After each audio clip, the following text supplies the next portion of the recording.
The conversation you are about to hear was recorded in 2020 during the height of the global pandemic. And now, Global Comedy Studios presents, Is This a Bad Time to Talk? All right, I'm calling my friend Maz Jobrani, Iranian-American stand-up comedian, prolific, funny guy, naturally funny, hardworking, funny. Today's May 13th, 2020. He's been in tons of stuff, Superior Donuts, Axis of Evil Comedy Tour, and I'm going to give him a call. He was at the grocery store in Los Angeles. It seemed like he was in line when I called, so let us see what happens now. Hey. Hello? Hello? How are you? Maz Jobrani? What's up, Ali Farnakian? Is this a bad time to talk? This is the best time. I'm driving with my wife in the car. We just went to the grocery store. And, Ali, I just realized something. A lot of times married couples, they won't fly with one another in case one of them is in a crash. The kids have someone, right? So nowadays with coronavirus, I think we shouldn't go grocery shopping together because we both could come down with the virus. And then what? That and this conversation, if it led to something, I would have to raise your children. Should I call another time? I don't know if I can handle that kind of pressure.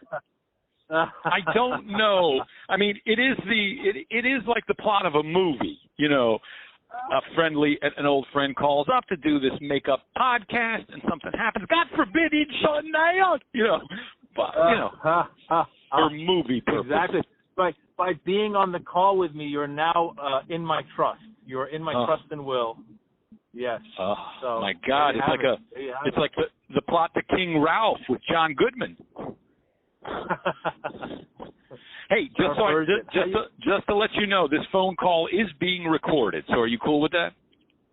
Oh boy, let's go back to the start then. I don't approve. Of course, let's do this. You got to do that because I thought where are you? You're in New York?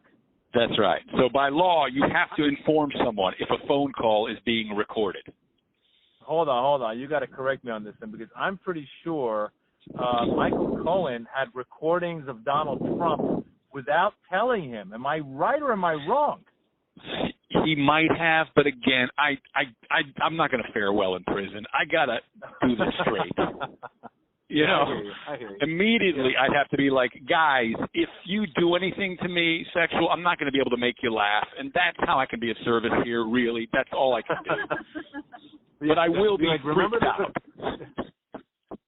Yeah. First, laughter got us through it. So let's do that in prison, guys. Let me get you through it.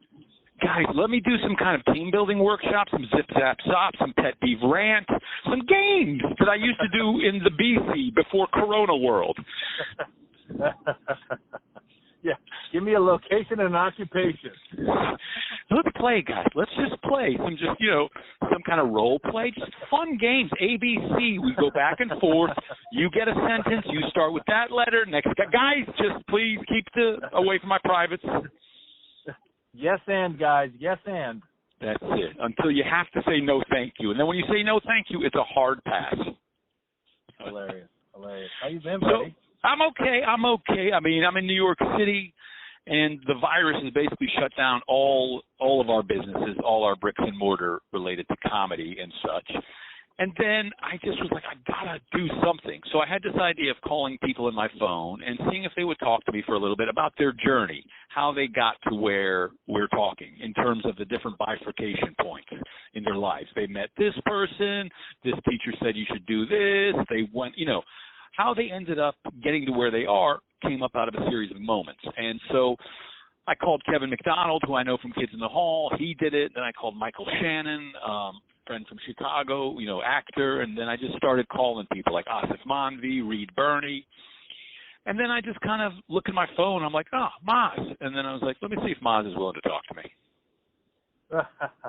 Anytime for you. It's funny. Your name, I think when we were texting back and forth, your name comes up more often than one could imagine. You're kind of like my Kevin Bacon. Because when I mention whatever comedy or whatever, people go, oh yeah, or if I say I'm Persian, Ali Farnakian, I was pitching something at Netflix, and the girl said she used to date you. I forget what her name is. She's a development executive there. And she was like, I know the Persian culture. I used to date Ali Farnakian. And I was like, that's fantastic. Wow. But she didn't buy the pitch, though. It didn't work. It didn't help at all, Ali. Thank you so much. I'm sorry, man. Whatever you got, look, I will help you get this to pilot using whatever resources I have. I mean, whether it's an iPhone, like a gimbal, handheld something. Hey, nowadays everything's a network. I don't know, like you're doing this. I started doing Instagram lives every day at 4 just to do it. And I thought I was like unique. I was like, the world's going to tune in. And then the next thing I know, I'm getting like requests from dudes named Hamid out of Iran going like, you want to be on my IG live? I have 4 followers, me, my mother, my uncle, and my brother. And Ali, I said yes. I've done interviews with people in Iran for their family. Well, it's interesting. I talked to Richard Kind, and he said, I said, what's your secret to your success, Richard? And he said, I say yes to everything. I don't care what it is. I say yes. Oh. My landlord. Makes a lot of sense. He shows up in everything, so that makes sense. And he says, I don't care about the money, Ali. I love to work, and I'll say yes to everything. Yeah. And they know it, so they don't pay me, But so, I mean, I never look people up until like this. I was like, well, let me, I got to look up Maz. I've never, whatever, Wikipedia'd you or anything. And man, it is prolific, the amount of stuff you've done. It is unbelievable. And, what a body of work, But I mean, it's funny. Sorry to cut you off. It's funny that you say that because it feels like the past few years have been a lot of stand-up and a lot less like film. And I mean, whatever. I was a regular on a show and stuff, but it wasn't like when I first started out. And you might have had this experience. You end up guest starring on a bunch of things, and when you guest star on a bunch of things, inevitably you're going to end up on a couple of things that are pretty big. So people would like be watching West Wing. They'd be like, "Were you on West Wing?" You go, "Yeah." And then they'll watch Shameless. "Were you on Shameless?" "Yeah." But. So interestingly enough, early in my career, I did a lot of guest stars, and now all of those shows have found a second life on your Hulus, on your Netflixes. So I'm getting people messaging me on social going, I saw you on Malcolm in the Middle. And it's funny because my wife's sitting here, she knows. So I get excited. I haven't seen this episode in 20 years. So I sit the whole family down. I'm like, Daddy's on Hulu. Let's watch it. And everyone's like, again, they're rolling their eyes. I'm like, I thought you guys would be excited about this.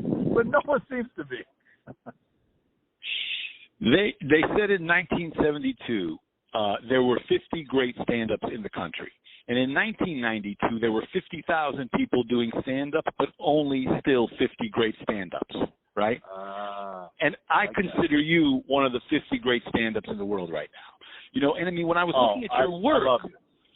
looking at your work, you just, I mean, look, for me, you're funny. You're naturally funny, but there's no way there wasn't hard work and, perseverance that went about creating and crafting your craft.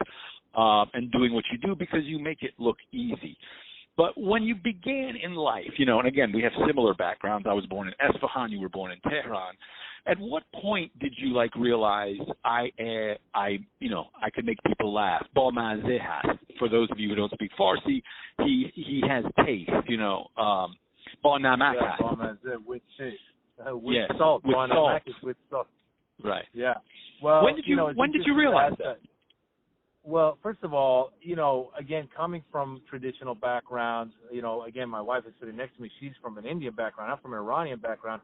Our parents didn't want any of this. They didn't want anything to do with any of this artist stuff. The Persian community, singers and comedians and actors are considered like prostitutes and drug dealers. Like that's what they kind of look down upon until they're famous and they go, oh, I always loved that guy. But beforehand, they're very judgmental in our culture. So when I told my parents I wanted to do this as a young kid, they were like, nah, that's not going to happen. Like my dad would come. I tried out for the school musical when I was in 7th grade, got in, and the director, her name was Shirley Bombright. She told me at one point, she's like, you got it, kid. You got what it takes. And that kind of went to my head. I was like, oh, wow. So my parents would come to the play dressed up like they're going to the opera.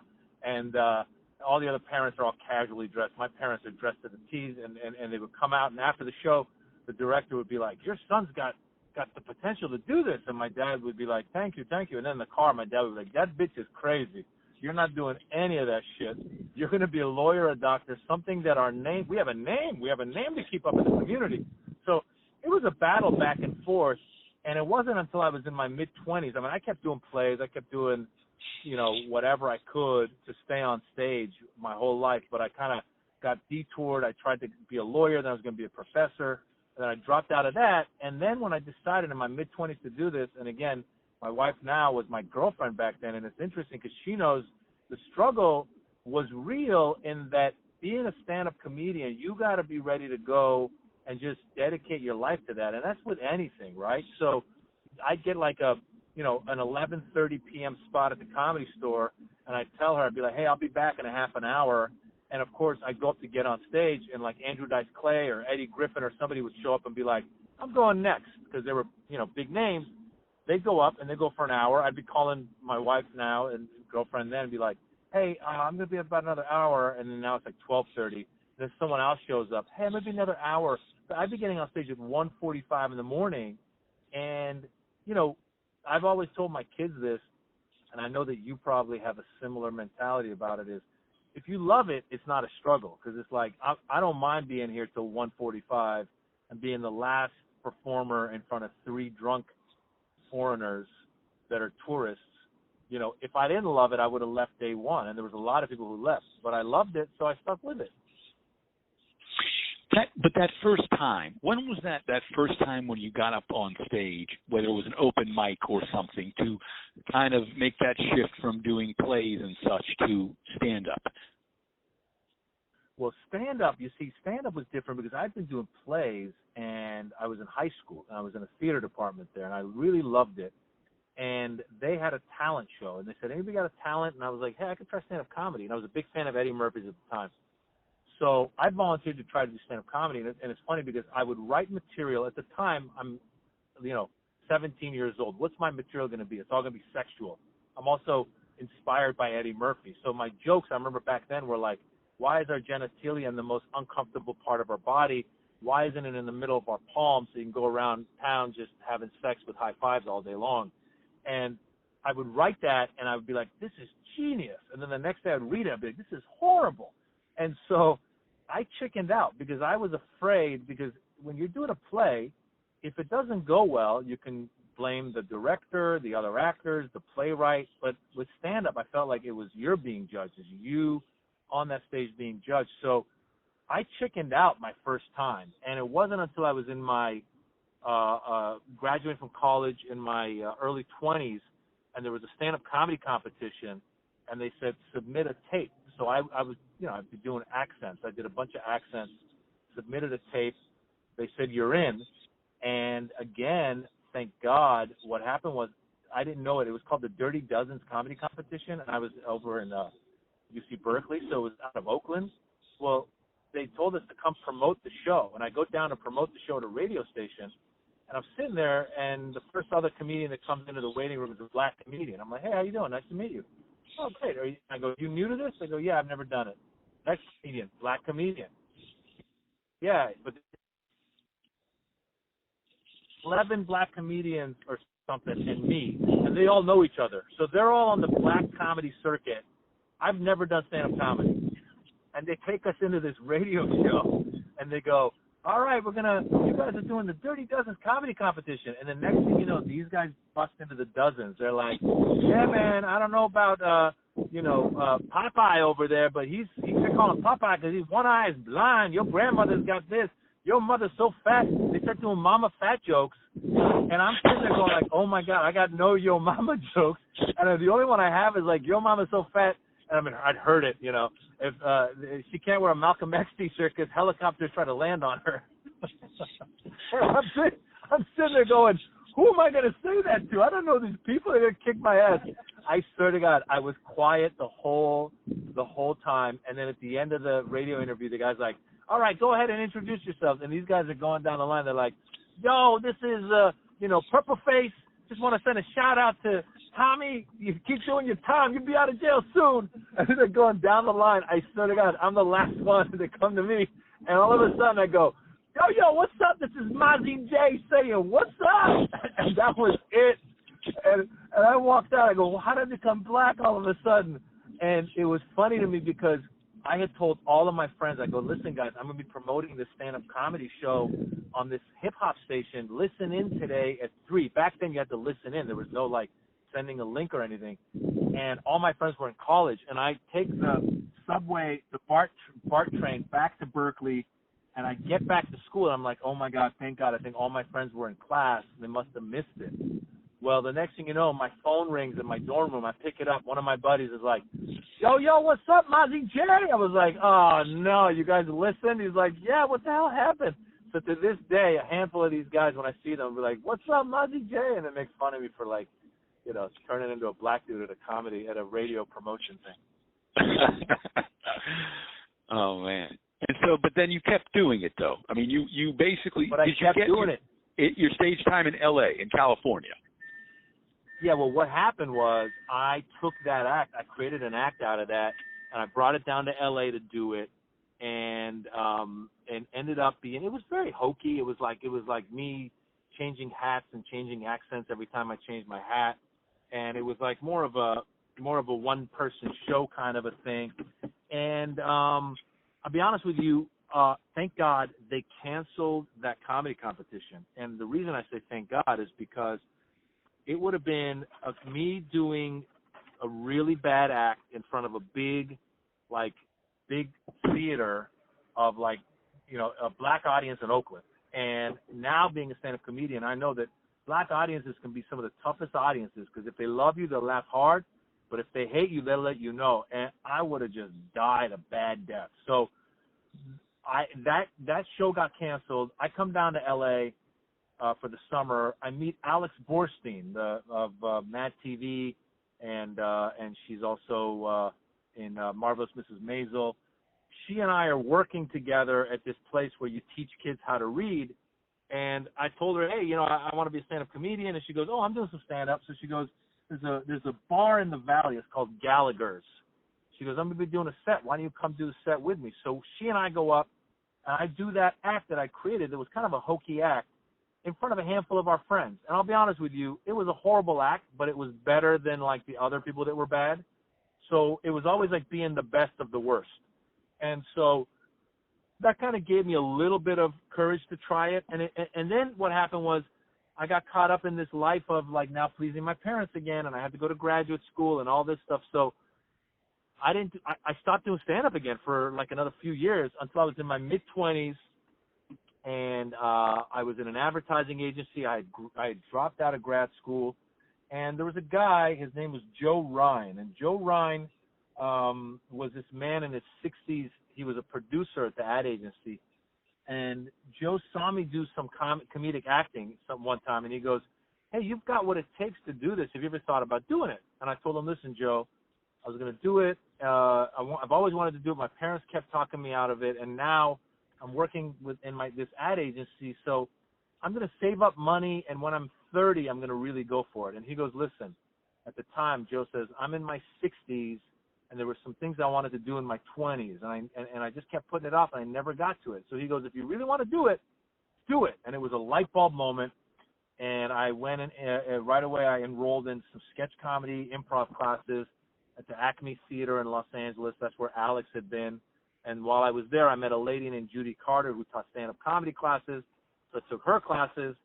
And really the lesson I learned was you got to get on stage as much as you can and write as much as you can. So that was it. I was 26 years old, and I started getting on stage over and over and over again. And again, I'll tell you this. In that class, I was one of the better comedians out of the bad comedians. So every time I performed, back then, you had to do bringer shows, you had to do shows, amateur shows, and everybody stunk, but you just stunk a little bit less than the others, and that just kept me going. And it was also, I quickly learned the business side, which was when you do a bringer show, that means you can come perform, but you got to bring an audience, you got to bring 4 or 5 people with you. So I started promoting my show. So every time I do a show, I'd have like 4 or 5 coworkers or family or somebody there. And they would just, you know, they'd be like, "Hey, out of all those people, you were pretty good." And I'd be like, "Oh, thank you." So that just kept building and building. And, you know, 21 years later, 22 years later, here we are. But at some point, you must have got some traction, where you went from those bringer shows in 1:30 at the Comedy Store. Yeah. At what point did it start becoming like, you were becoming a booked comic? You were maybe starting to get paid to do this? Well, it all comes together when I become a regular at the Comedy Store. Back then, Mitzi Shore, Pauly Shore's mother, was the owner of the Comedy Store. And the Comedy Store was a legendary place. It's where Leno and Letterman and Robin Williams and Eddie Murphy, all these guys had gone through there. As a matter of fact, I remember I'd come on a trip to L.A. one time when I was around 12 or 13, and someone told me to go, Eddie Murphy performs in that club. And I wanted to go see him, but it was 21 and older. And years later, when I became a regular at the club, they put your name on the wall. They write your name on the wall. And my name ended up being on the same wall as Eddie Murphy's. And I was like, whoa, that just blew my mind. I never thought that would have happened. And so what happened was I became a regular at the Comedy Store by performing in front of Mitzi. You do a 3-minute set, then a 6-minute set, and then a 10-minute set, in consecutive weeks. And if she likes you, she makes you a regular. She made me a regular. At that point, that meant I could call and get those really late-night spots. And that's where I grew. I always tell people, I go, you should perform in front of the worst crowds ever, because that's where you stop doing your act and you start talking about your life. So you may have an act about like, oh, my girlfriend left me, when in reality your girlfriend left you a year ago, but you're still doing those jokes. But then that day you might have, stepped in a puddle on your way to the club. Now, if you are insecure about your comedy, you'll get up and just do the jokes about your girlfriend leaving you, even though it's from a year ago. But if you're secure and comfortable in being funny, the first thing you're going to do is you're going to get up on that stage and be like, yo, you ever be like dressed to go to an event and then step in a puddle? I just stepped in a goddamn puddle today. And right now on my way here. And people are going to sense that you're being sincere and honest, and they're going to love that. And so I learned a lot. That was like karate training. That was like ninja training, being at the Comedy Store, being in situations where I'm learning to like just be present. And so that was my first big break. And then Mitzi then put us together before September 11th, she felt like there was going to be a need for a positive voice of Middle Easterners. So she put together a show called The Arabian Nights, where every 6 months she would be like, all right, we're doing an Arabian Night show. I'm going to take any Middle Eastern comedian I have, put him on an Arabian Night show. So, all right, so it's just you doing your stand-up, but with 3 or 4 other Middle Eastern comedians. So that eventually turned out, because Iranians aren't Arabs, and eventually we changed the name to Axis of Evil. And so around 2005, me and a guy named Ahmed, who's Egyptian, a guy named Aaron Cater, who's Palestinian, as well as Dino Bidala, who's Palestinian, we put it together and we turned it into a Comedy Central special. And so that's when, once that Comedy Central special came out in 2007, was around the same time YouTube was really starting to take off. And it was interesting because up until then, I was best known for a Ice Cube movie I'd done called Friday After Next, where I played a character named Moley. So people that were like black or Latino or from the like urban world would know me from that movie. So they'd see me be like, yo, what's up? It's Moley. But once the Axis of Evil came out in 2007 and people started passing our clips around on YouTube, I started becoming known as Maz Jobrani. And I think that's when people really started to get to know me. We kept touring with that act, with the Axis of Evil. We took it all over the country. We got a lot of press around it. We took it to the Middle East, and we were one of the first times that there was a group of American-based comedians who were coming to do shows in the Middle East for the people of the Middle East. And it just took off, and that was kind of the beginning of it. And then after that, we kind of broke up at the end of 2008, and I started doing solo tours. Did my solo special called Brown and Friendly. Then I did one called I Come in Peace. Then I did one called I'm Not a Terrorist, but I Play One on TV. And then I did one called Immigrant that's on Netflix now. I just keep putting one out every few years, and hopefully I got another one coming out later this year. My uncle in Iran, Mohammad Reza, he's the kind of guy that people ask if he's going to be at the dinner party first before they agree to come, because he makes everybody laugh, And in a different world, he might have been, a comedian. When you were growing up, and as you got older, were you the funny one at the Iranian dinner parties or around your friends, and did people not see that, like, this guy is funny, or did that not happen? Or I grew up in Northern California. There was a handful of Iranians, so whenever we go to like parties with my parents, I was kind of shy. If I met one of the kids, I love sports, so sports was our thing in common. But a lot of my friends in school were just like white kids and stuff, and a lot of the funny kids were my friends. So I always say I have friends of mine that were funnier than I was, but I was the one who was comfortable on stage. I was the one who was willing to put in the work to get to where I got to be. So, again, like, when I did that 7th grade play, that lady Shirley Bombright, she's like, when you're in a musical, when you're on stage, you should always be smiling. When you're singing and dancing, always be smiling. And I showed up one day, and I was sick, and I went to Miss Bombright. I said, Miss Bombright, this was 7th grade, so our school was 7th and 8th grade, and so I was just a background dancer or something in the musical called The Boyfriend. And I go, Miss Bombright, I'm under the weather, but I showed up. I'd like to rehearse. She goes, great. So I'm up there. I'm dancing, singing, and dancing and smiling. And she stops the whole rehearsal. Everybody stop. Everybody stop. Look at him. Look at him. He's sick. He came, and he's smiling. You should learn from him. And I was like, oh, wow, like she's giving me some props. And I think part of that had to do with coming from an immigrant family. We were taught to respect our elders. So whereas I was respecting what Miss Bombright had said to do, these other kids that came from like a more American background, they might have been taught to question their elders. They might have talked back to their parents. So they might have been like, screw Miss Bombright, I'm going to do whatever I want. So that was one of the first times I realized that I was kind of a ham. I love being on stage. I'm ready to go. So some of the other guys might have been funny or off stage, but on stage, I'm ready to do what I got to do to get the attention and get the laugh. So that's who I was with my friends, but my friends were some of the funniest people. I love comedy. I used to watch Saturday Night Live. I stay up late and watch Saturday. I had a little black and white TV that we'd won in a raffle in my baseball league, so I got that in my room. I'd watch that. It was just Carlin's birthday recently. I'd be watching George Carlin. I'd be watching Evening at the Improv. Eddie Murphy. I remember Eddie Murphy before Delirious. He had a tape called Comedian, Eddie Murphy Comedian. We would sit in a room with my buddies and just listen to the tape. So I was a fan of comedy, and it's funny because to this day, when I run into some people, especially in the Iranian community, they'll be like, tell us some jokes, make us laugh. And I'm like, I do stand-up. That's very different. On stage, I'll turn it on and be funny. But at a dinner party, if I don't know you, I can't just be like, your uncle is probably like a lot of my cousins. I have cousins of mine who have like 1,000 jokes, and they're funny as hell. But I'm just not that. I'm not as on all the time, and I don't have those jokes in my library like other people do. So that fearlessness to get up on stage, that was always there through nature, you think? I don't know if it's fearlessness or just a ham. You want to be funny. You want to be up on stage. I think maybe, I tried to psychoanalyze a little bit. I know that, like, part of it is we come from Iran, late 70s. There's a revolution. We get to America.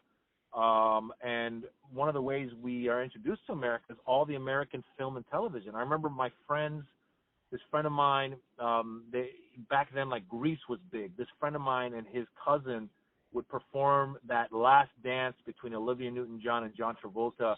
You're the one that I want. Ooh, ooh, ooh. They would perform that for us, and we'd be like, whoa, what is this, And then my parents, back then, it wasn't a thing to go play catch with your kids, so my parents would, they'd be like, whatever, go do whatever you want to do. So I'd sit in front of the TV and watch Tom and Jerry, Bugs Bunny, Leave It to Beaver, whatever you want, hours and hours of that. So I think all of that stuff worked its way into my mind somehow. And at some point, I remember one thing that would happen a lot of times, like somebody would say something, and I would just start singing a song from that word, whatever the word was.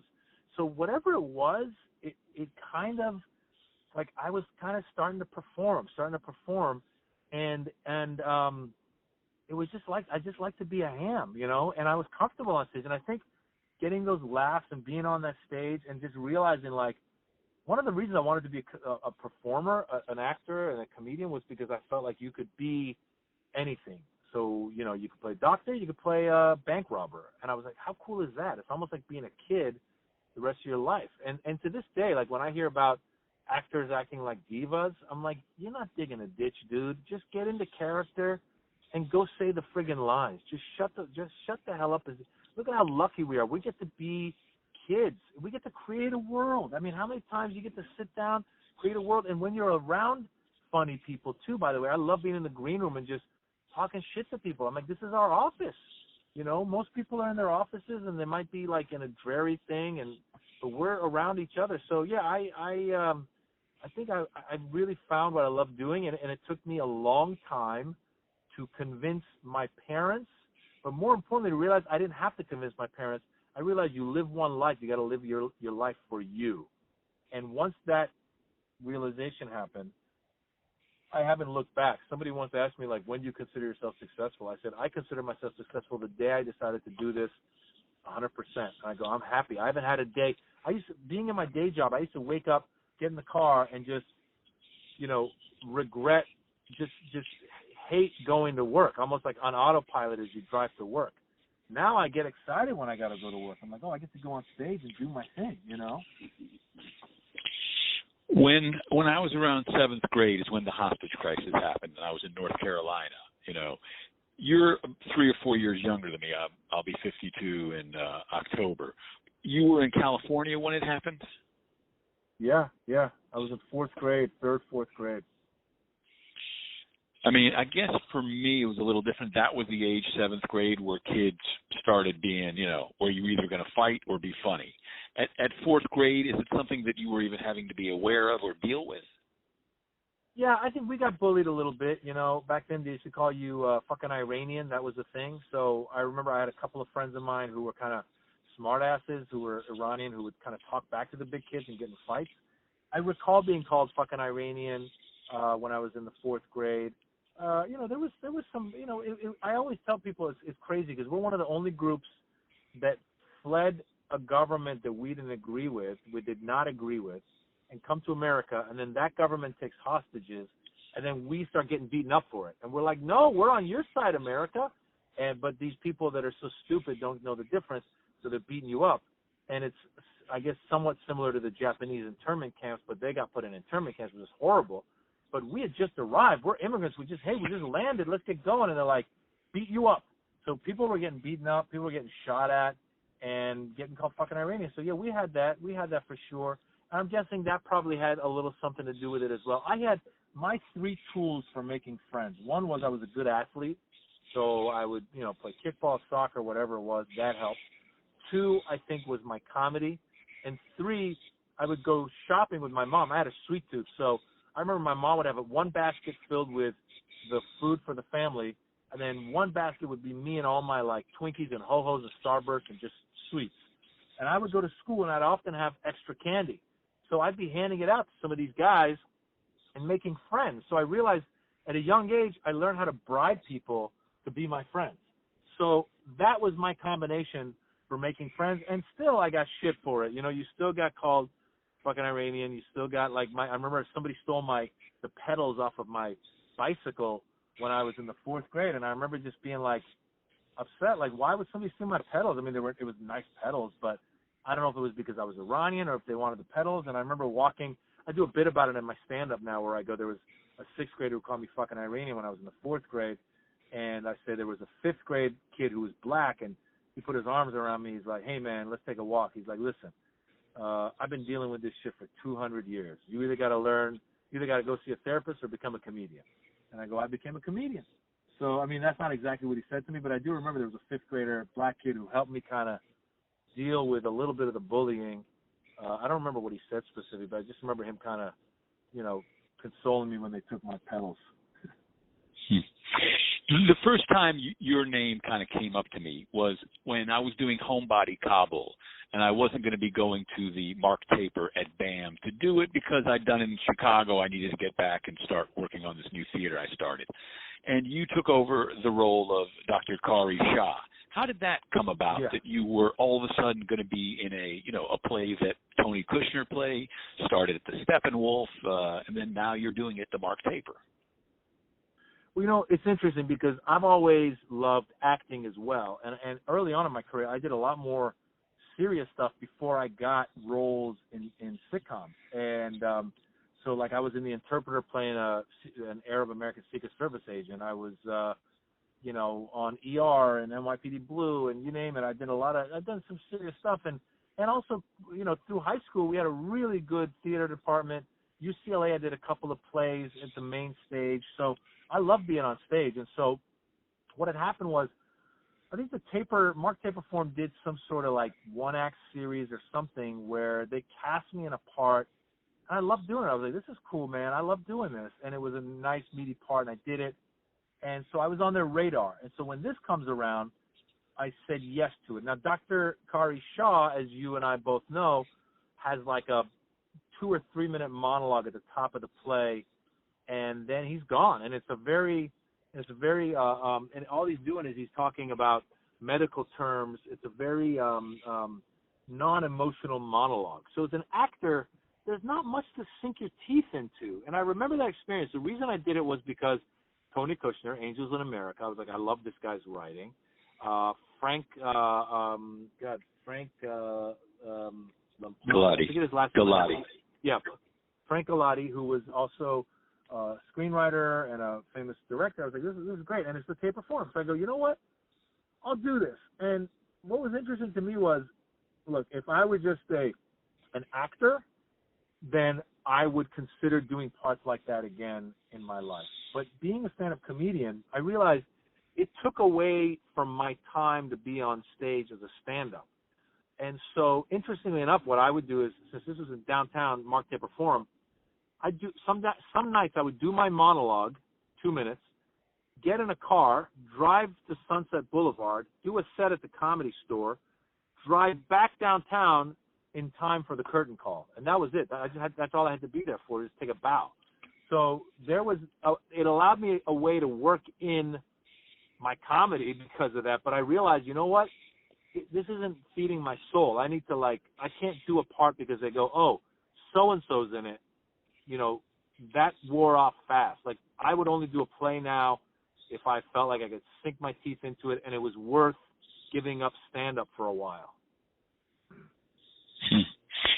And then, Jimmy Westwood, you decide to basically make your own movie. How did that come about, where you had that idea and the process to go from a thought in your mind to, you made a feature film? Jimmy Westwood, American Hero, was my version of, I call it the Persian Pink Panther. I'd always been a fan of the Peter Sellers Pink Panther, loved Peter Sellers, wanted to be Peter Sellers. And so years later, a friend of mine, his name's Amir Ohebsian, he had written a play that was the first time there was a play for the Persian community in Los Angeles in English. And the Persian community in LA is it's a big Persian Jewish community. Well, in this play, I played the lead. His name was Jamshid, and he's the charlatan who goes on a blind date with this girl who's a gold digger. And Jamshid, because he wants to seem like he's Americanized, he tells her, call me Jimmy. So Amir and I, once the play had done its rounds and been successful in the Iranian community in L.A. and in New York and a few other places, I told Amir, I go, hey, I think there's a movie in this character. Let's build a movie around him. So we started writing it over and over and over again, and we wrote it for like 7, 8, 9 years. I forget how long it was, but it got closer and closer, and eventually in like 2012, I think, we finally were like, we got to shit or get off the pot. So this is when crowdfunding became popular. So we decided to do some crowdfunding. And next thing you know, we raised a little bit of money. And next thing you know, we have my fan base. I have a few fans that go, we'll invest. So we raised the money, and we called it Jimmy Westwood, American Hero. And it was just a silly slapstick comedy. In all honesty, when we wrote it with a target audience of like 12-year-old boys. And it's funny because some of my audience likes me because I've done political stuff, and they feel like, oh, it's a little more highbrow. It's not going to be fart jokes. By the way, I love fart jokes, and I put fart jokes in my immigrant special. So, when people tell me like, you represent us, I go, no, I don't. Don't make me represent anybody. I represent me. Because if you think I'm going to represent you, I'll disappoint you at some point. So when this movie came out on in theaters and now like on Amazon and Apple Movies and all that stuff, early on, some of my fans who were a little more mature and more intellectual, they were like, oh, this is very disgraceful to the Iranian community. And I was like, oh, no, like, it's kind of like what I thought. They're kind of upset at me. But then quite often I would have people come up to me and be like, I can't believe it. I took my kids to this movie. They wouldn't stop laughing. And I go, oh, fantastic. I hit my target audience. So, the main thing is you put it out there. And the process was fun. We shot it over 3 weeks. Our director was Jonathan Kesselman, who had directed The Hebrew Hammer. My manager, Ray Mohit, helped produce it. And I was able to put a lot of friends in.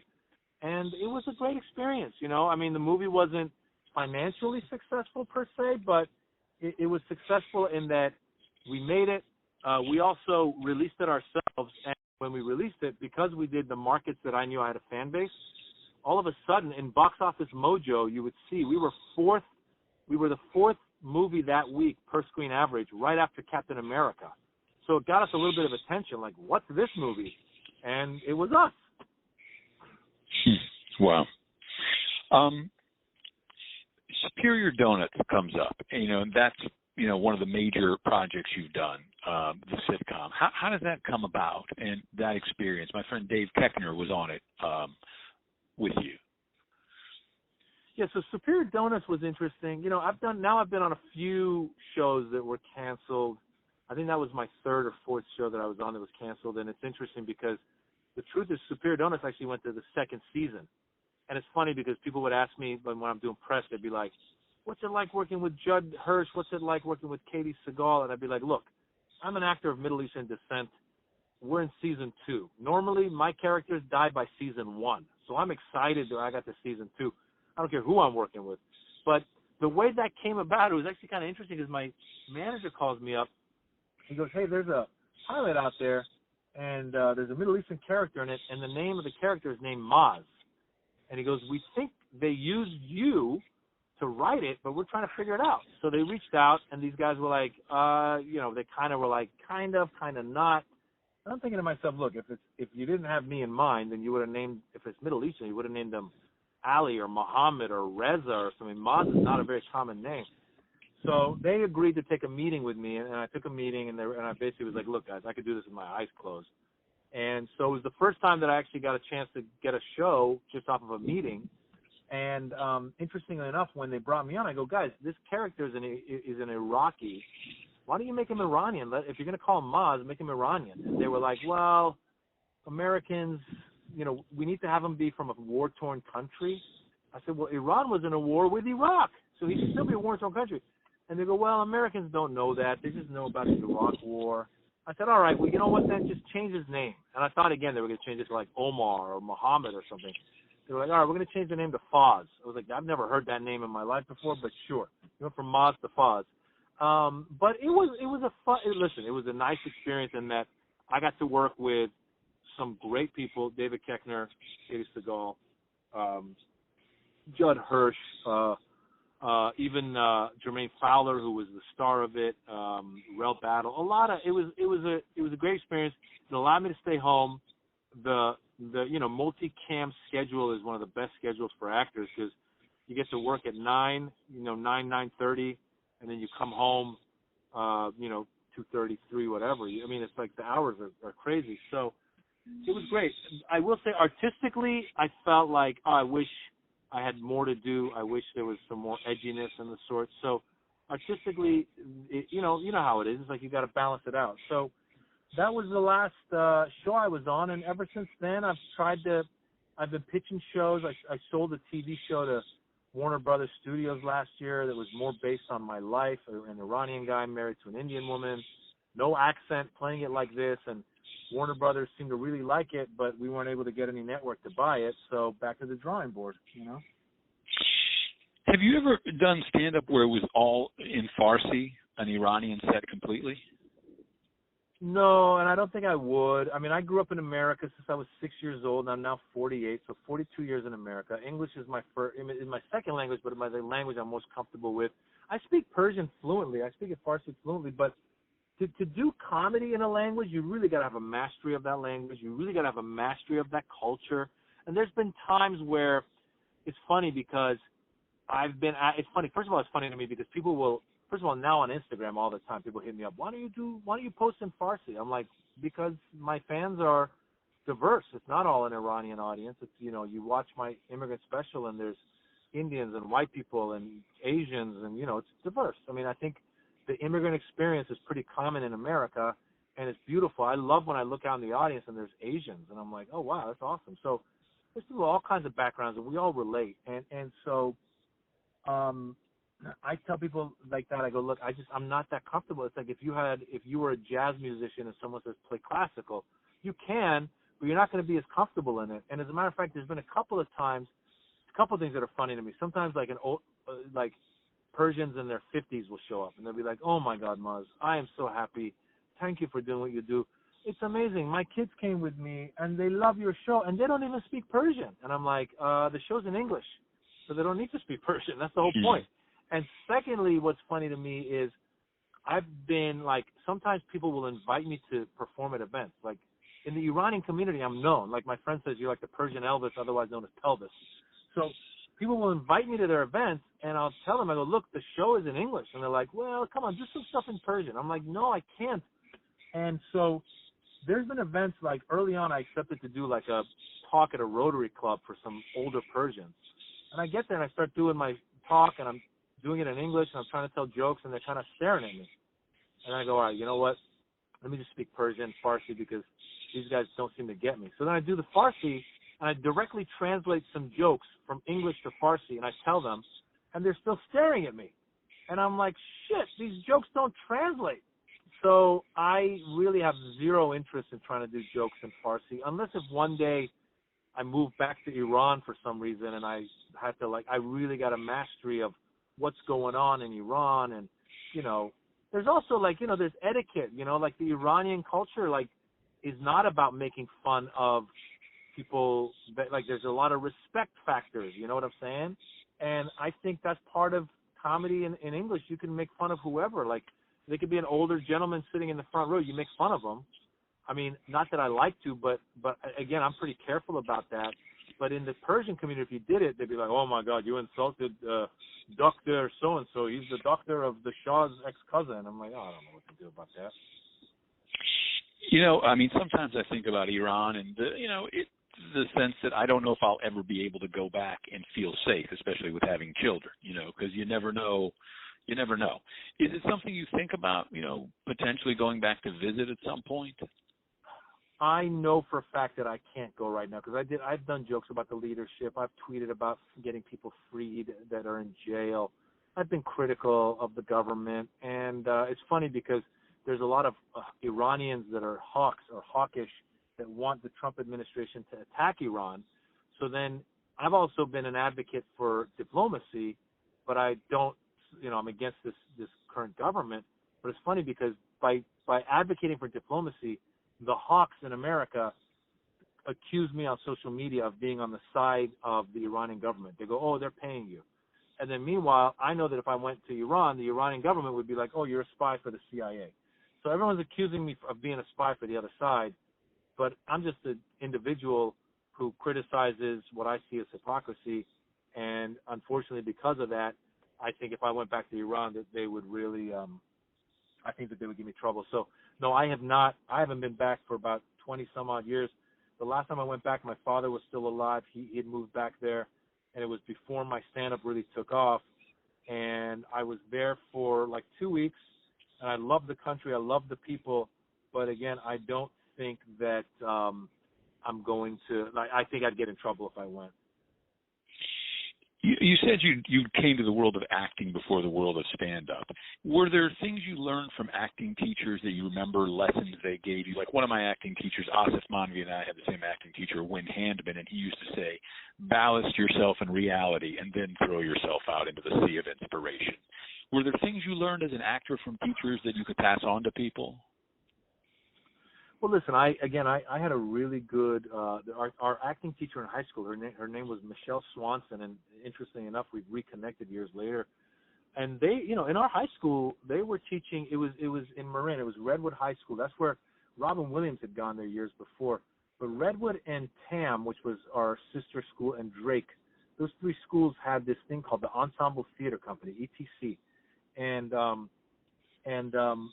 they taught, like, you know, Stanislavski, and they taught like method and breaking down the script and all of that stuff. And I think I grabbed some of that stuff. It's funny because I've probably gotten lazier now, but I used to, like, get my script and try to break it down, take, line for line and put an arrow next to it and be like, this is what this character, what I'm saying here, this is here's the subtext of this line, here's the subtext of this. Really break it down and get the intention underneath it. Again, I don't do that as much anymore, but that was definitely one thing that I learned just as an actor.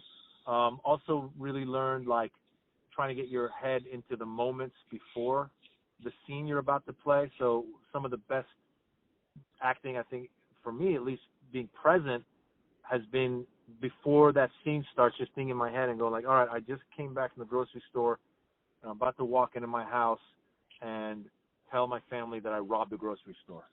So let's get ready. Here we go. So I just came, so I play that image in my head. I was there and I robbed the grocery store, and this is what happened. And so really that, just playing that mentally really kind of gets you to the place you need to be, and you go. And that's those two. And then in terms of stand-up, I think just learning how to stand on a stage. Like, I'm pretty good at being aware of my angle to the audience, how you open yourself up in a play, so when you're speaking, the audience can see you, that kind of stuff. So when I first started taking stand-up comedy classes, I was comfortable on stage, whereas some of the people, it was their first time being on stage, and they had to learn how to be on stage. So I really feel comfortable on any stage, to be honest with you. Even if I'm like giving a lecture or speech or something, if nothing else, I feel comfortable just being in the moment and being like, oh, here I am giving you guys a lecture, and the truth is I have no idea what I'm going to say. And even admitting that, it's like that's that vulnerability, but there's a comfort of being on stage that came from doing it at such a young age, I think. Would you ever consider teaching or directing? I know directing is a hard job, and I would probably start by trying to direct like either a short, like a one act or a short film. I would definitely try that. I would love to do that. I've actually the play that I did that Jimmy Vestwood was based on, we didn't have a director, so I kind of served as a director for that, and I'd probably be, they say there's different types of directors. There's the visual director, there's the story director, and then there's the actor's director. I'd probably be more of a actor's director, where I'd be trying to work with the actors and find my way. And I'd probably, if I did a film of some sort, I'd definitely count on a good DP to give me the visuals, because I'm not as visual of a person. And then teaching, I could see me teaching. I've always had that. Like, I get people hitting me up all the time asking me about stand-up, acting, what should I do? And I've always taken the time to write back. So, if I got around figuring out kind of like what a, 8-week course would be, what we'd be reading, what we'd be talking about, I have the temperament of a teacher for sure. Would you ever think about opening a place up in LA, like a Comedy Store type space, or is that not something you're interested in, dealing with the rigmarole of running a space? I think it takes a lot of work, so I don't think I'd want to open up a space. But given the COVID and all that stuff, and people doing stuff on Zoom, I've had a lot of thoughts about how do I do a show where I can bring different people out and highlight them. I have my own podcast, which is called Back to School with Maz Jobrani, where I bring people from all walks of life, and I highlight them because we learn from them. The idea of the show came when my kids were asking me questions that I didn't have the answers for, so I said, rather than Googling it, let me bring in experts. So we started bringing in professors and authors and what have you. Matter of fact, you'd be great to bring you on to talk about improv and all that stuff. But I would also like to do, I was just talking to my wife, I would love to do kind of like the host of my own, almost like talk show, because that allows me to be funny. And as a stand-up, you can't, once you've done your material, people have heard it. Now you got to write a whole new set. Well, if I'm doing a weekly show where I'm doing a weekly like talk show, that allows me to be funny with the topical stuff, and then bring on guests and be funny with them. So I think that might be in my near future, and I would like to do that because A, I would love to be able to shine the light on other people, and B, it takes some of the onus off of me having to keep coming up with new stand-up. So, I mean, if you could wave a magic wand for yourself for the next chapter in the, AC world after Corona, would it be doing something like a talk show? I guess in Los Angeles, because that's where you live. or a sitcom or a movie or two a year, or even like a Larry Sanders type thing where it's like it's the world within a world of a talk show where you get to kind of do both of those things? All of the above. I really was like, again, like the show that we wrote this past year, I was really excited because the studio seemed to be really into it, and it was based on my life, but we just took the occupation from comedian and turned me into a lawyer. But a lot of it was based on my life, and I was like, oh, I could write this forever. Parenting in modern day Los Angeles, modern day America, in a multicultural family. I felt like this was timely. I thought it was going to be great, and unfortunately it didn't happen. So I would love to end up on a show where I could take from my life and bring comedy to it. So either a show like that, like a sitcom type of a single camera funny show based on my life, or like you were saying, a talk show. I would love to do either one of those where because I really feel like, listen, it's funny because when you go out to pitch, you go, what am I going to talk about? And then you go, wait a minute. I've been doing this for 22 years. I've been in that gym lifting for 22 years. I'm ready to go. So if you put me in front of some buyers, and I could tell you like 4 or 5 funny stories right off the bat, and all I need is someone to help me, believe in me, and let's put it out. So I feel like when it comes to like, I feel pretty buff when it comes to comedy. Like I feel like I'm ready to go. So it's just like, just someone giving me the opportunity. That's kind of what I'm waiting for. You know what I'm saying? Yeah, I mean I do, but I mean it seems like you've done it once before with the crowdsourcing of Jimmy Westwood. And, this COVID has kind of showed me that the world is flat. Once you see like these late-night talk show hosts doing it in their living rooms with a regular camera, it kind of takes the shine off of it, right? So it almost seems like if that's something you want to do, you get a sound stage and you do it, and figure out how you're going to make it look. If that's what really is your ideal world, is you get up and 9 or 10 you show up, and then, that kind of Johnny Carson kind of schedule. They used to say he'd get to the office about 1 or 2 and he was done and home by 6. Yeah, I think the talk show is a lot more doable in that sense, and I think I will. I think I'm going to start probably doing like a weekly Zoom talk show where I could bring on friends and I just got to kind of figure out my hook on it, but I think I definitely can do that and will do that. And the world of Zoom is great because people don't have to leave their home. So you can call on your buddies and be like, look, you don't have to get up in a car and come to my thing. I'll give you a couple $100, just get in front of a camera and let's laugh a little bit. The other show, which is the sitcom or whatever that is something I think the studio has to step up and bankroll, because unfortunately that would take a lot of money. But either way, I can't sit still. Like even under this coronavirus thing, I've been doing Instagram lives every day. I posted a whole stand-up comedy, like coronavirus stand-up comedy special that I put on my YouTube channel. I've been doing all kinds of like shows, and I've been doing like I'm trying to create a show called Saturday Night Wine, where comedians and winemakers get together and drink wine and tell some jokes. So there's a lot. Like I think there's an entrepreneurial mind. It's just like having one of these things take off and being in that situation where you go, okay, this thing now is a hit. Now I can make these other things. And ultimately, when you ask me like the next 5-10 years, I've always said this. I would love to be at a place like a Sandler where he can shine the spotlight on a lot of his talented buddies. There's so many talented people out there, as you know, that I would love to be at a position where I'm like, hey man, I've made what I need to make when it comes to finances, and I've done kind of the stuff I want to do. But hey, so-and-so, why don't you run and I'll make a couple of cameo appearances on your thing, and we'll have fun. Like, I mean, and listen, let me be clear. I still love. I mean, I'm getting a chance to do what I love doing. So even without having, I mean, I've had success. I haven't had the Sandler success, but I've had success. So there's no complaints on my end at all.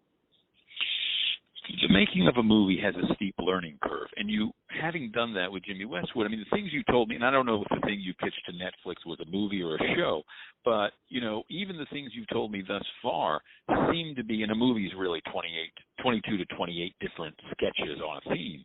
The things you told me about, that play you were in, that teacher saying that thing, that 60-year-old man saying to you, don't wait till you're too old, being in that room for the Dirty Dozens, and then, there almost seem to be close to 22 to 28 scenes to do a movie, about and again, I don't know if that's already something you've done in terms of the Netflix pitch, but there's almost like a life story movie there.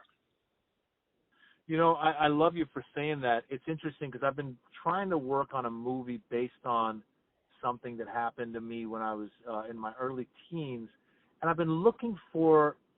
I wanted to kind of like was it called The Big Sick? Is that what that was called? The Camille movie. I think it was. The fact that it had comedy but it had heart. I've been trying to find a storyline that allows me to have the heart, and a lot of times like it basically in a movie I almost would feel like I'd have to play my father, and so perhaps what you just said, taking some of those other elements and building it out, I think there might be something there, because my father's story is very interesting because he was a successful businessman who was a self-made millionaire, comes to America with a lot of money, loses a lot of his money in bad real estate investments and ends up basically dying, pretty much broke. But he was larger than life. Even when he was, he died at 76. He goes, I'm in my 70s, but I feel like I've lived 700 years because he really lived hard.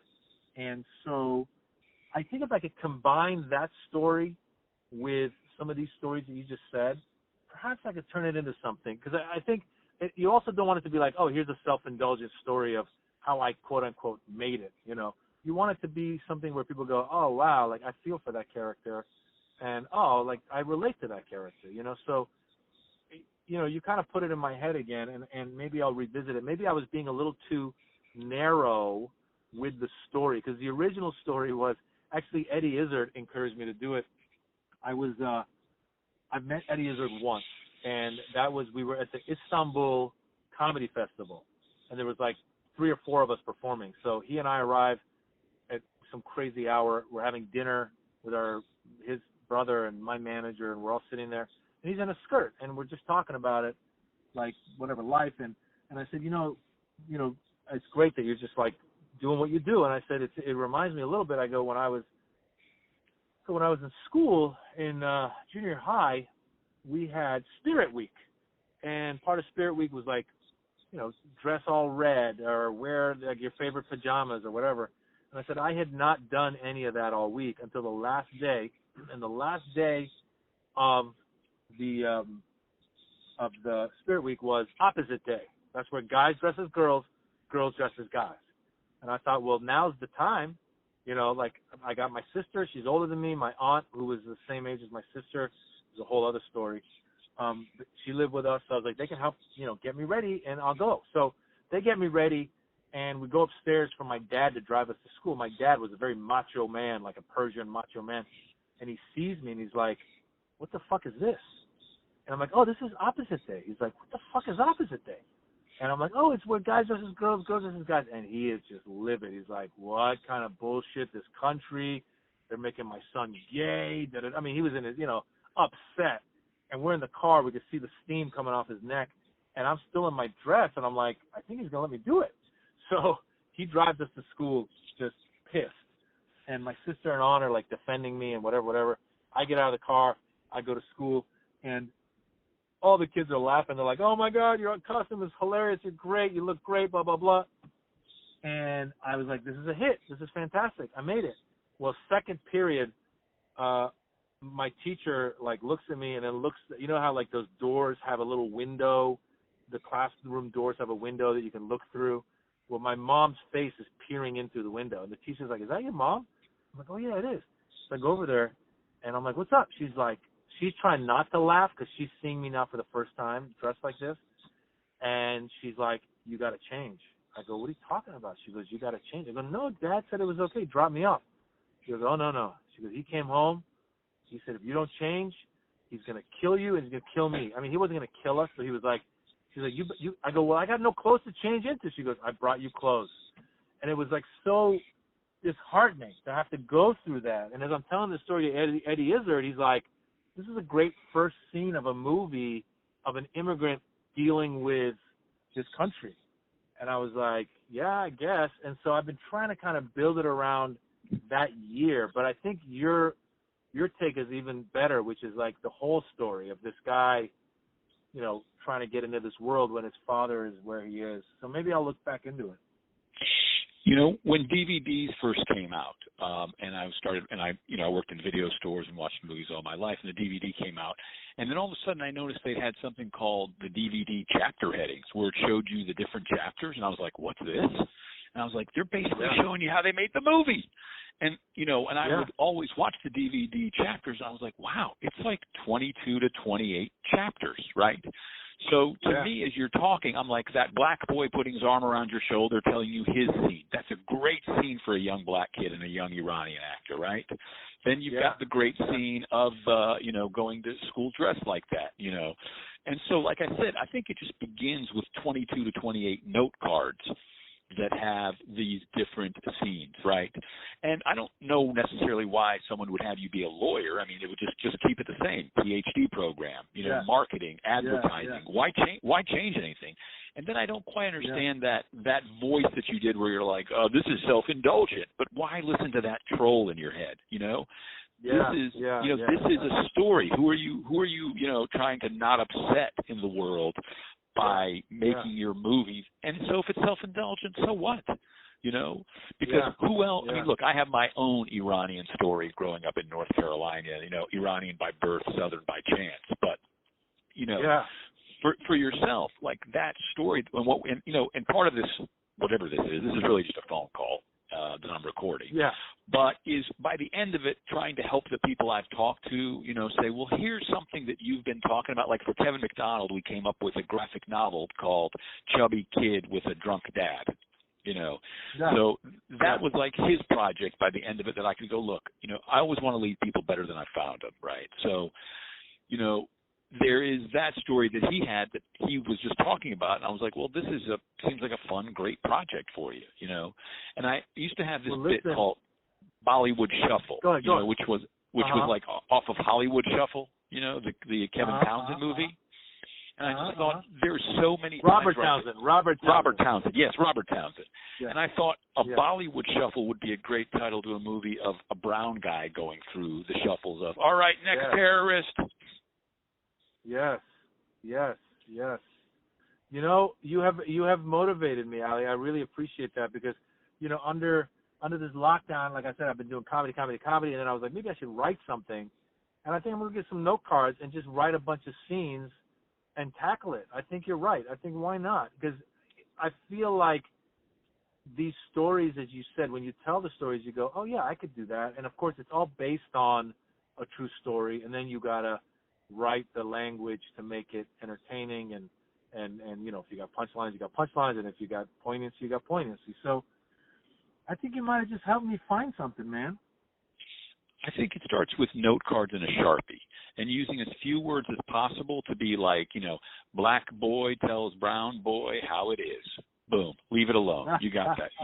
You know what that is, right? Then you go to opposite day. That's enough.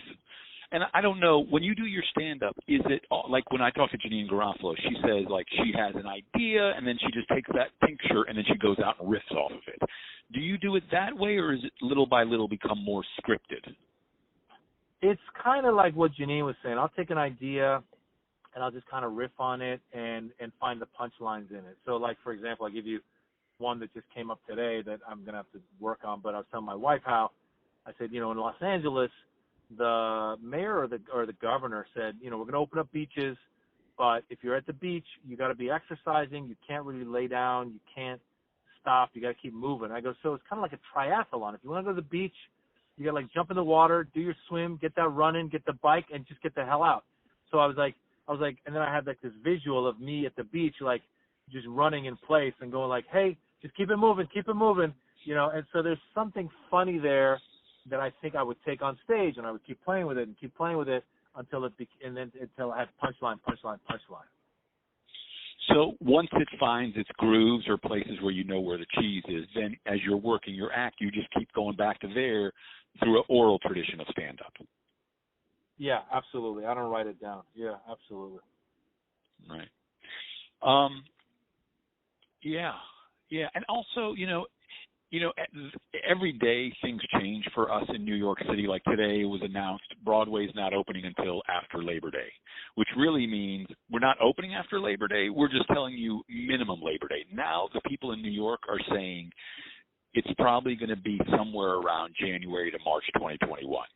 So, and what I do is Broadway, baby Broadway, 100-seat and under spaces. And little by little, the denial is kind of washing away of like, I'm going to lose all 4 spaces in everything I do, and I'm going to have to basically start from scratch. So even a movie like this, whatever you have the working title for it, you don't have to compete anymore with movie theaters, because movie theaters most likely won't survive in the incarnation they are in. So if you're able to make a feature like this, then it's just a matter of people watching it from their homes, right? You don't have to compete with the blockbusters or, Captain America anymore. I mean, and I think even like the fact that, Jimmy Westwood was number 4 against Captain America, that's a scene, And I think what you're going to end up finding out when you buy this pack of note cards and the Sharpie is you've got more scenes than you can actually put in an hour and 15, hour and a half movie. When I talked to Ramin Bahrani, and I said, Ramin, and I know Ramin since he was 4. I used to go with him on vacations. I said, if you were giving a filmmaker some advice, what would be your first bit of advice? He said, don't make your screenplay over 82 pages. I said, that's it? He goes, yeah. No one wants to read more than 82 pages of a screenplay. Yeah. So you're going to have to kill your own darlings to get it down to 82 to 90 pages of a script, because even what you told me thus far, there's a lot there, and again, yeah, no, you're right. Material is material, right? So the story you told me of your father and Opposite Day, that would make a fine short film for the Oscars. And if you choose to use that piece of material for that, then that's fine and dandy. If you choose it to be a scene in a larger project, that's fine too. If you turn it into a play, that's up to you. If you turn it into a song, everybody's going to do something different with material, right? So what you just told me could be a painting. It could be a graphic novel. My daughter, I'll send you this thing. My daughter made this beautiful graphic novel 6-panel thing of a story my father told her about going back to Esfahan to convince his parents not to allow his 12-year-old sister to marry a 35-year-old general. And my daughter turned it into a graphic novel, and it was beautiful. It's heartbreaking. But, if anything, I can do is to encourage you to say, look, you got the skills to pay the bills. You got the adult skills to pay the adult bills. You have a learning curve. You're naturally funny. You're naturally, charming, And, why not make another feature where you get to be your dad in this thing, create a lot of roles for different people, and crowdsource it again. And, maybe by 2021, in the summer, hey, maybe it opens up on opening day or opening release now is Persian New Year, Yeah. No, you're right, man. I think you're absolutely right. I think that you've inspired me to get the cards, get the Sharpie, write those scenes. Because like I said, I think I was thinking very limited. I was just doing that year around Opposite Day. But I think there's a story here. I think there's a bigger story. There's a lot of moments in my life that I've kind of got in my head that based on what you were just saying, but also others that I could just put down and then kind of like put the pieces of the puzzle together. Like, okay, this goes to this, this goes to this, and then just, get the writing. Absolutely. This thing, I wanted to ask this one question. I saw that in World War Z, you did the voice for General Farinakian. That was Max Brooks, right, who wrote that? Did he ever mention that, he chose that name or where it came from? I know he wrote at SNL as well, and I wrote at SNL in 99-2000. He wrote later. But when I heard, General Farinakian, I was like, what is this? Hilarious. That's kind of like me and the Maz on the sitcom. Yeah, I honestly didn't think twice about it. I had met Max through Dino Vidal and Max were buddies, and then they did a sketch show that Comedy Central shot a pilot for called The Watch List, which was, again, brown people comedy, and I was one of the hosts. So I met Max there, and then years later, I think Max got in touch and was like, hey, I've got this book, I'm doing the audio, and he's an Air Force pilot, would you do that? And I was like, sure, and I didn't even think about the name or anything like that. And now that you mention it, I'm like, oh, shit, maybe he probably did take your last name and you know, use it. So I don't know. I don't know how we didn't really get into that part of it at all. It was just me saying like, oh, this is cool. It's an Air Force pilot. And then when Brad Pitt did the movie, I was like, is the Air Force pilot in there? Because I can play it. But I don't think he was. I never got a call. That's funny. Dean and I worked together at SNL, so maybe in some way that came up. Yeah, who knows? So now, I mean, you know, you're going to do. I saw the thing you did because I was watching some stuff at Tehran. What was it? This guy named Tehran. Tehran is he's half black, half Persian. He's on my podcast as a co-host on Back to School, and then we did stand up together recently on a Zoom that, like I said, I put it on my YouTube channel. It was all like coronavirus material. And other than that, I'm just kind of, you know, going along and trying to figure out what that talk show is, trying to figure out what the TV show is, and now I got a movie to write. Absolutely. Well, I mean, it's funny because our paths crossed. I hardly ever do stand-up. And then anymore, I mean, I've probably done it 150 times, but I, for whatever reason, for better or worse, put my ladder up against the improv building, and I climbed that. And the acting world. And but I did that stand-up that one night when Cena John was there, and you were doing it for Nagin Farsad. Yeah.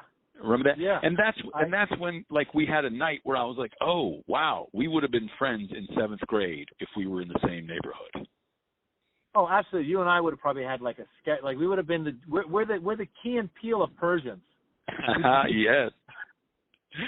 Ali Maz.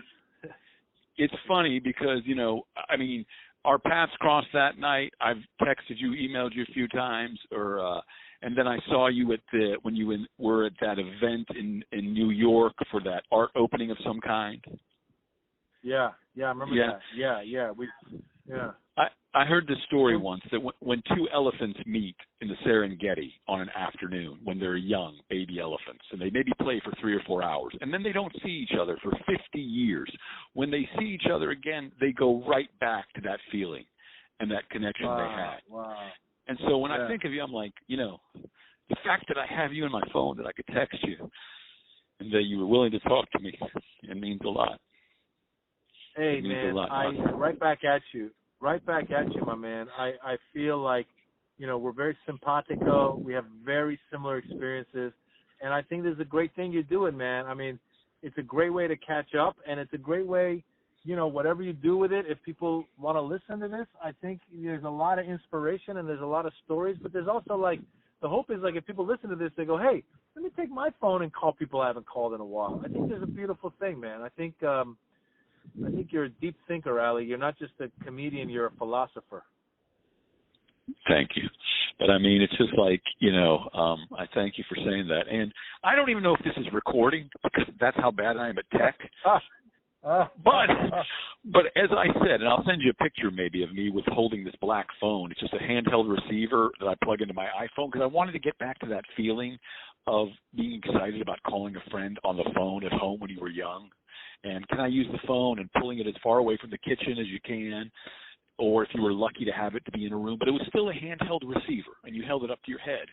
And there was a magic to that goes back to Alexander Graham Bell, where you're like, through these wires, I am able to talk to somebody and have a connection.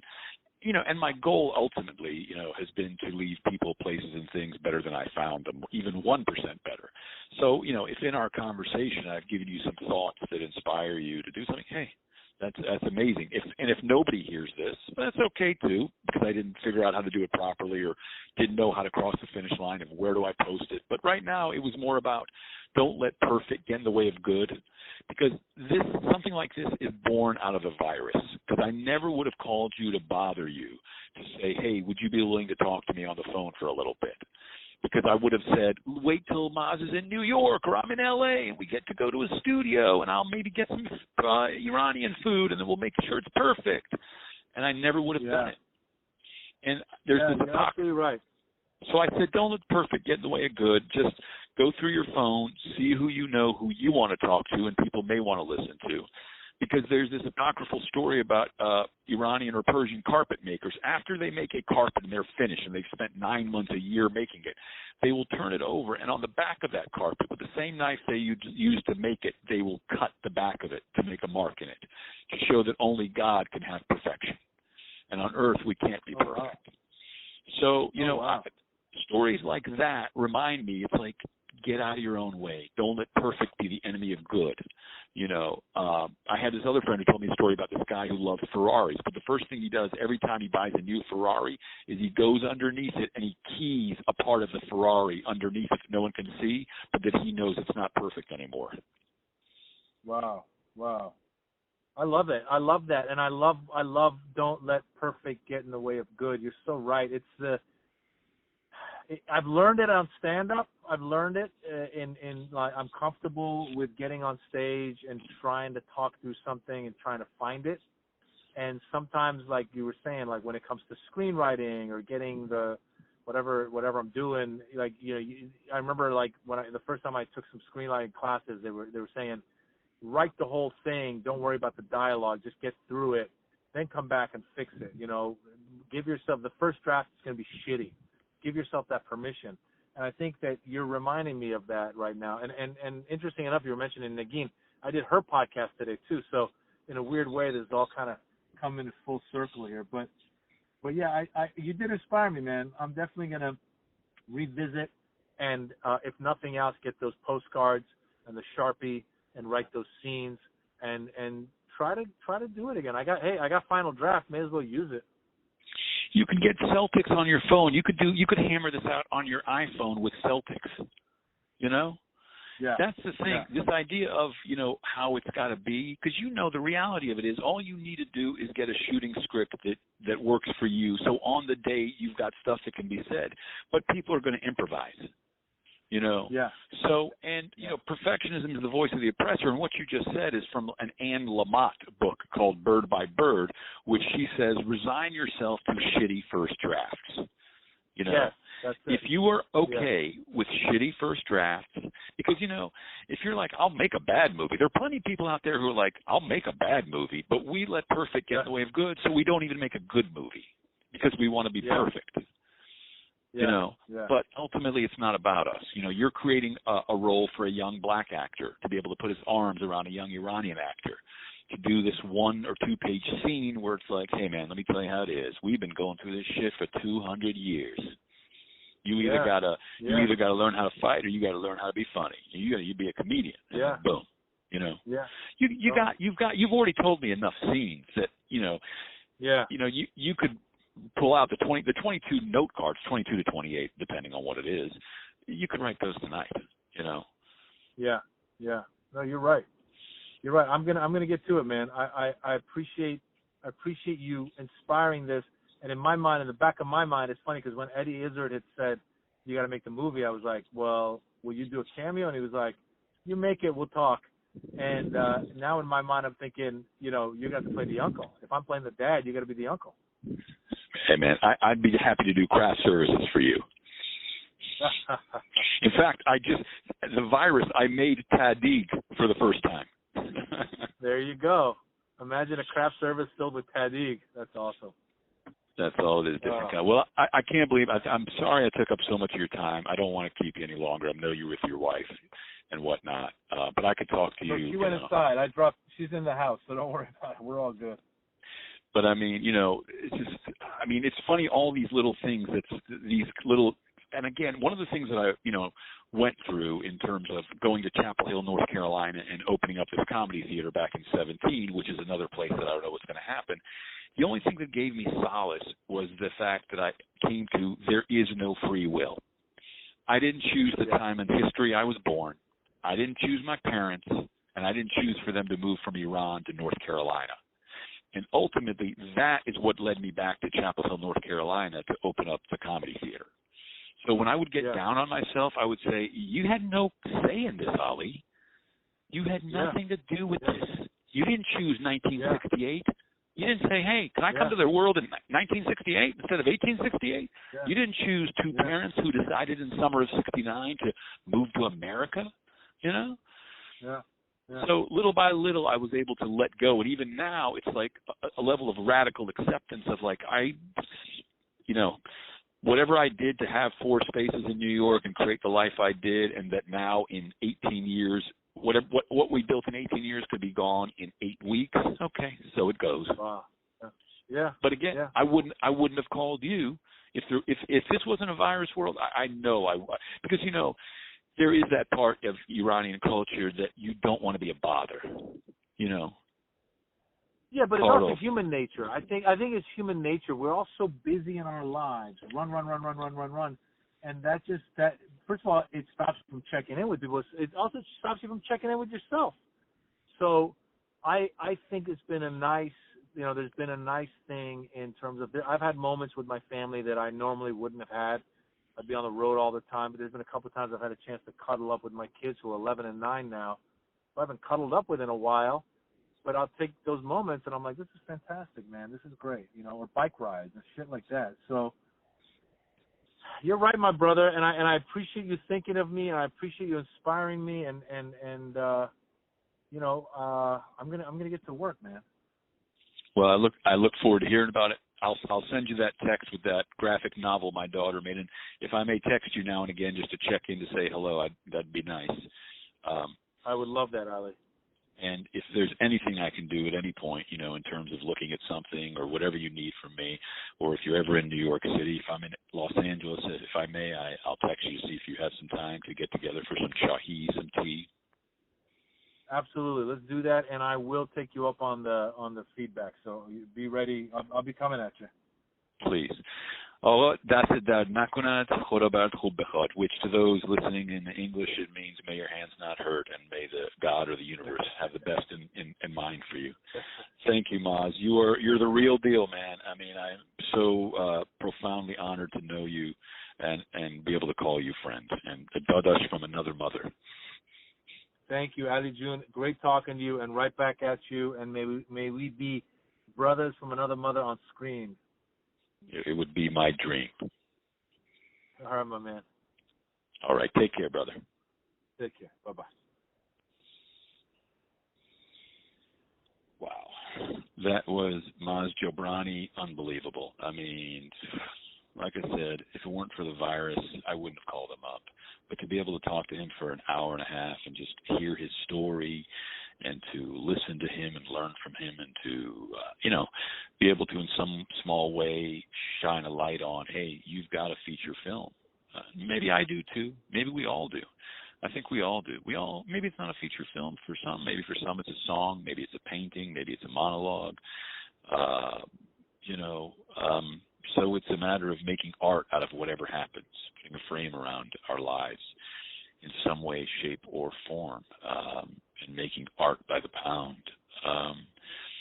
It's, what day is it? Wednesday, New York City, around 7:36 now, May 13th, 2020.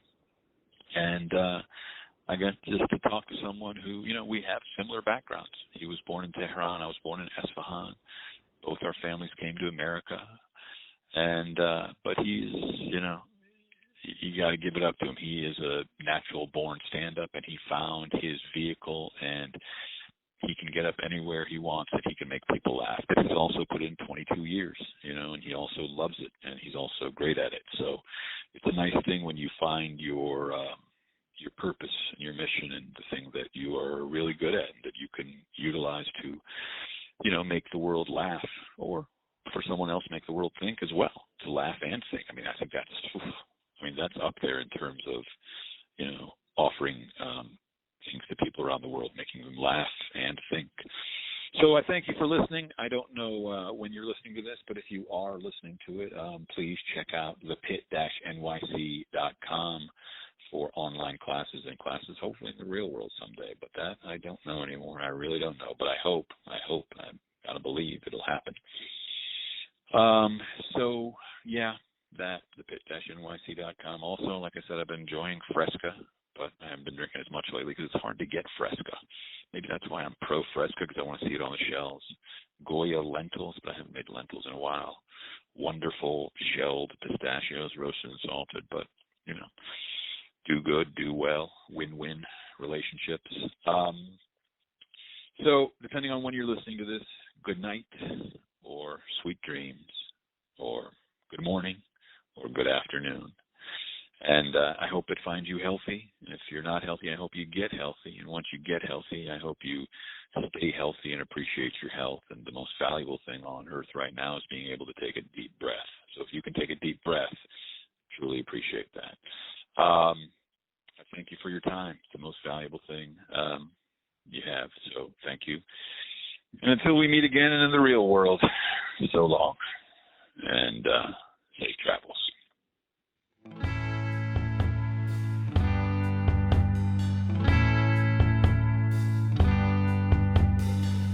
Thanks for listening to Global Comedy Studios. Is this a bad time to talk? Stay tuned for more.